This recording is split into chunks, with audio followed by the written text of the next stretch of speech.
अस्सलाम वालेकुम दोस्तों, क्या हाल है? ठीक है, दुआ खैरियत से सो। तुस साढ़ा वेखदे पे यूट्यूब चैनल शफकत व्लॉग ते मैं थोड़ा अपना शफकत जो दोस्त साढ़े चैनल ते नया है जल्दी जल्दी साढ़े चैनल लाइक शेयर कमेंट ते सब्सक्राइब कर लो ताकि हर आने वाली नई वीडियो थोड़े ताईं जल्द अज जल्द पहुँचे। जब सब्सक्राइब करन ते करो, उहदे नाल साडी सपोर्ट होंदी है, हौसला अफजाई होंदी है ते सपोर्ट करन नाल थोड़ा कुछ भी नहीं जाता। थोड़े वास्ते डेली असी मालूमाती वीडियो अपलोड करते हैं पोल्ट्री फार्म दियाँ ताकि तुहानू मालूमात मिलती रहे पोल्ट्री फार्म के मुतलक।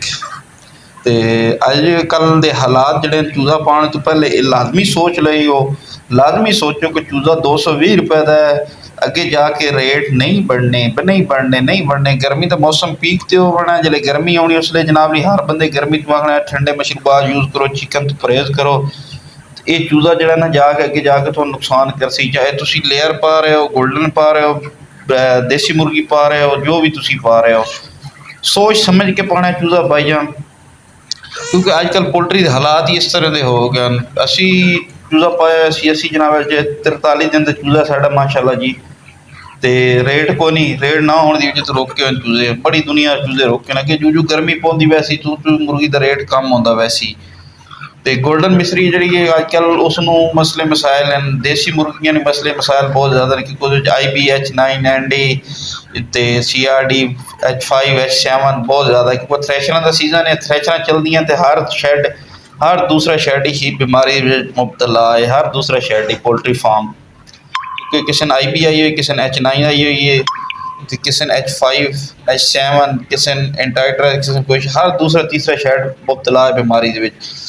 कोशिश करनी कि मुर्गी हाले ना ही पाओ तुसी ओपन फार्मिंग ओपन फार्मिंग मुर्गी पै सको, गर्मी ज़्यादा वध बनी है, नमी का मौसम कम हो बने, नमी जो कम होनी तो फिर थोड़े मसले मसाइल ज़्यादा होने। इस वास्ते सोच समझ के पाना ओपन फार्म के मुर्गी, क्योंकि ओपन फार्म जो भी है उस नमी कवर करनी बड़ी मुश्किल है, बहुत मुश्किल है, क्योंकि तुम बोरियां लानियां पौनियां पटसनियां बोरियां ला के तो फिर तुम उन्होंने जनाब थोड़ा सिलसिला कर सो, उन्होंने गिला कर सो, फिर खुश्क होसन, फिर गिला कर सो, फिर खुश्क होसन, फिर गिला कर सो। तो सारा दिन इस तरह ही सिलसिला चल सी, सुबह 6 तो लैके रात 10-11 तक, 10-11 तो बाद फिर थोड़ा सुकून हो सी थोड़ा जहा चूज़ा भी उस फीड इनटेक थोड़ी कम कर सी। फीड इनटेक जो कम कर सी फिर वेट भी साफ ज़ाहिर उस कम करना है, जो वेट उस कम करना है फिर साफ ज़ाहिर थोड़े दिन भी वध होने, मतलब जितने थोड़ा 35 दिन का चूज़ा तैयार होता पे उत्थे थोड़ा 40 दिन तक जाके तैयार होना है। ये चीज़ भी ज़हन च रखनी है और उस बाद अगे इसकी लागत भी कम होनी है। और गर्मी के चूज़े तुम यूज़ करा सकते हो विटामिन C लाजमी, गर्मी शुरू हो गई विटामिन C लाजमी यूज़ कराना है।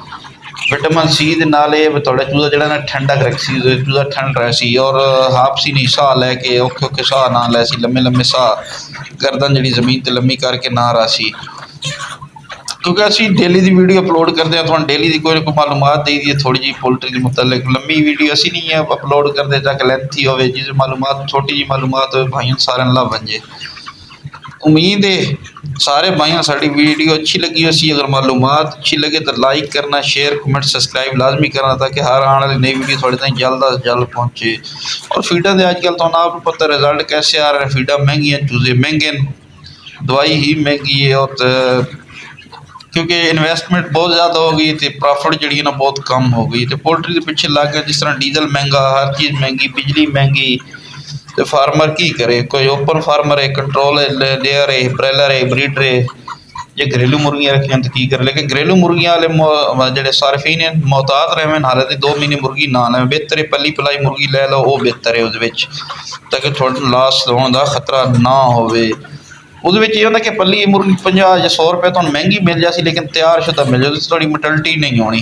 तो अगर तुम अपनी ब्रूडिंग करनी है ना देसी मुर्गी वाले तो जनाब बहुत ज़्यादा नुकसान उठाए सन, बहुत ज़्यादा खसारा उठाए सन। उम्मीद है साड़ी वीडियो थोड़ा अच्छी लगी, अगर अच्छी लगे तो लाइक शेयर कमेंट सब्सक्राइब कर लेना। तो मिलते हैं और किसी नेक्स्ट वीडियो।